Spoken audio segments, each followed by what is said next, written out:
Okay, so here we go. This is part 2 of chapter 27. So here we're going to start with how do biologists study protists? So protists have been the focus of intense study. So researchers know the importance of protists. So for example, the importance of pathogenic protists that cause diseases, or the role that or the role that protists play in ecological systems like the carbon cycle. Um, but researchers have still not been able to determine how protists diversified over time. Because uh, eukaryotes diversified a long time ago, billions of years ago, and there's a great deal of divergence among protists. So there are no synapomorphies for protists, and they don't form a monophyletic group. It's been difficult for researchers to determine uh, a pattern for the overall evolution of protists. Okay. However, there is data on morphology and phylogenetic analysis of DNA sequence data that has shed light on protist diversity.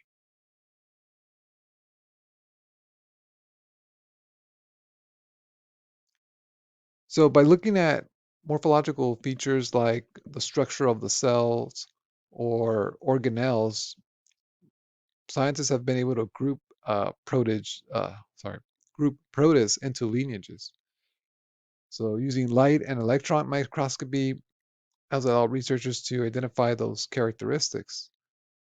So for example, stramenopiles have an unusual flagella that's covered with hollow hair-like structures. So using that characteristic of the organelle, they're able to group uh, protists into a lineage.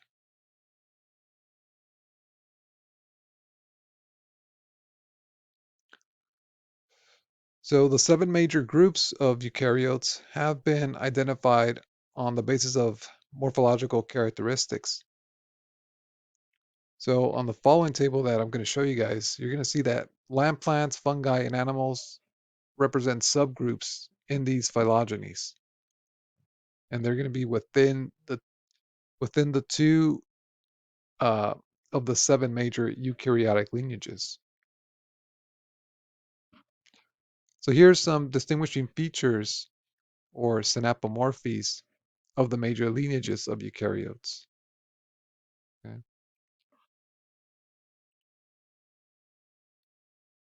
So morphological data and DNA sequence data suggest that the 7 groups are monophyletic.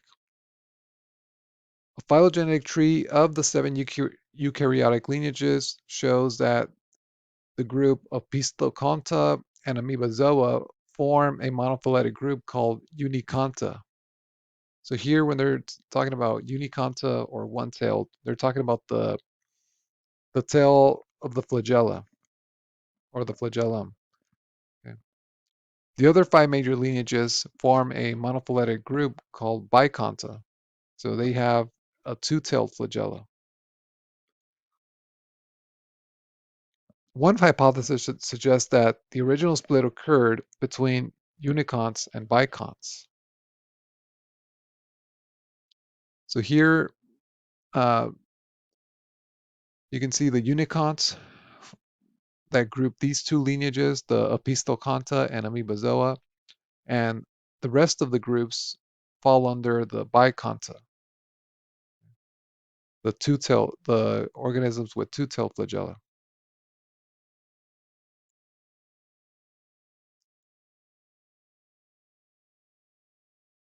And so all of these are protists with the exceptions of the fungi, the animals, and the land plants.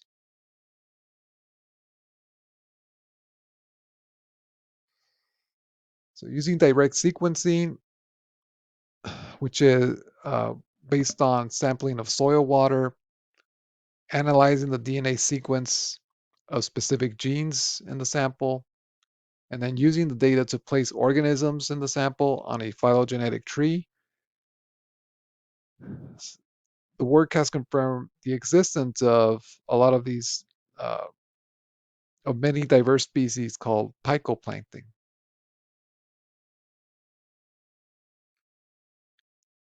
So protists are very diverse. So they vary in sizes, like I mentioned before. They can be the size of bacteria, about the size of bacteria, or they can be, the size of kelp. So those, giant seaweed. They vary in the habitat, and also they vary in morphology.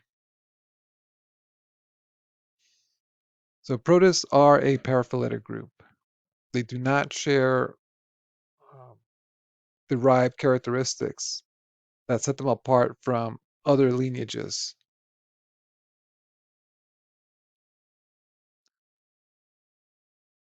So what morphological innovations evolved in protists? Well, the earliest eukaryotes were probably single-celled organisms with mitochondria, a nucleus, and endomembrane system, cytoskeleton, and no cell wall. So these cells probably swam using a novel type of flagellum.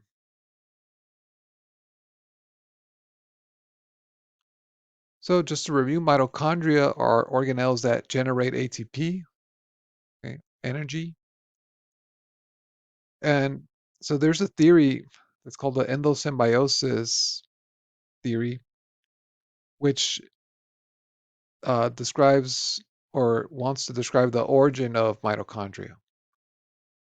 So in this theory, the mitochondria originated when a bacterial cell was consumed or took up residence in another cell about 2 billion years ago. And so these two cells, so the bacterial cell that ended up in the side of the other, in another cell, a larger cell, formed a symbiotic relationship. So this is known as endosymbiosis because you have an organism of one species that's living inside the cells of an organism in another species. So here's a bacterium, okay? And so that bacterium ended up in a host cell. Okay?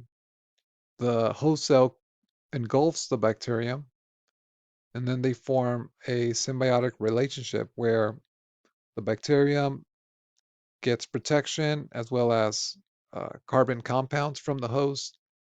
And in exchange, the bacterium supplies the host cell with ATP.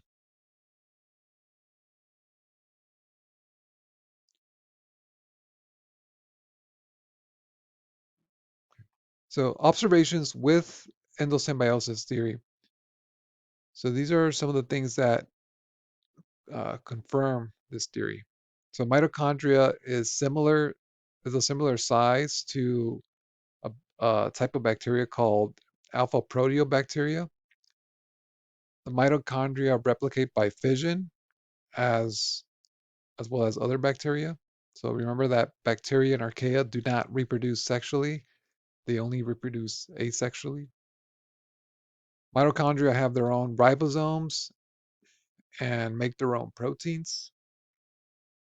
Mitochondria have double membranes that's consistent with the engulfing mechanism. And mitochondria have their own genomes, okay, which are organized as circular molecules like bacterial chromosomes.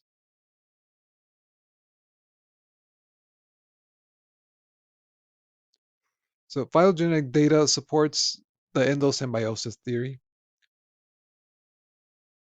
because it shows that mitochondrial gene sequences uh, are more closely related to sequences from alpha proteobacteria than they are to sequences from nuclear DNA of eukaryotes. So genes from endosymbiotic bacterium moved into nuclear genome via lateral gene transfer, also known as horizontal gene transfer.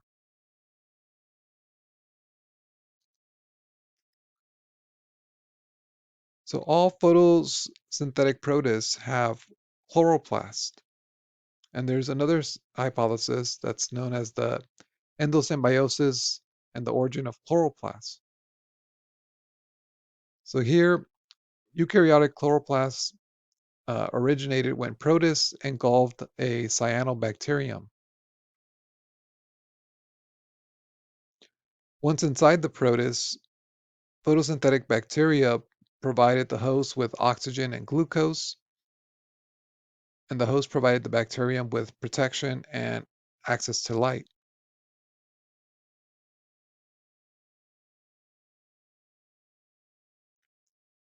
Support for the endosymbiosis theory, support for the endosymbiosis hypothesis for origin of chloroplasts in eukaryotes are that chloroplasts have bacteria-like characteristics.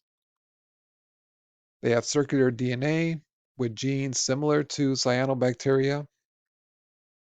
They have peptidoglycan in the cell wall.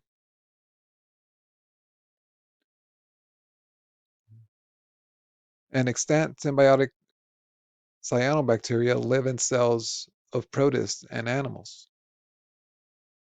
So extant means living. So biologists hypothesize that endosymbiosis leading to photosynthesis first occurred in a common ancestor of Plantae. This ancestor gave rise to all Plantae subgroups. And the chloroplasts also occur in four other major protist lineages. And in these species, chloroplasts are surrounded by more than two membranes. So the hypothesis is that an ancestor of these protists acquired their chloroplasts via secondary endosymbiosis. So in this case, you have the chloroplast that was consumed by um, a larger cell, a host cell that you can see in orange. And then that cell was consumed or found its way into an even larger cell. So the photosynthetic protist is engulfed. The nucleus from the photosynthetic protist is lost. Okay, so this purple structure here, that's the nucleus, that's lost. And so the organelle now has four membranes.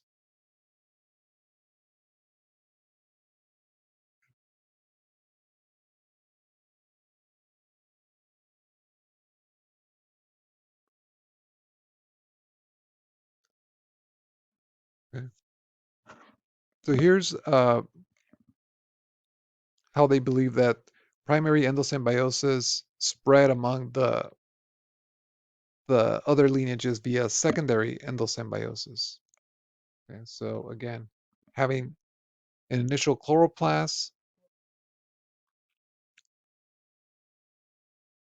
that was consumed by a host cell, and then that being consumed by another host cell.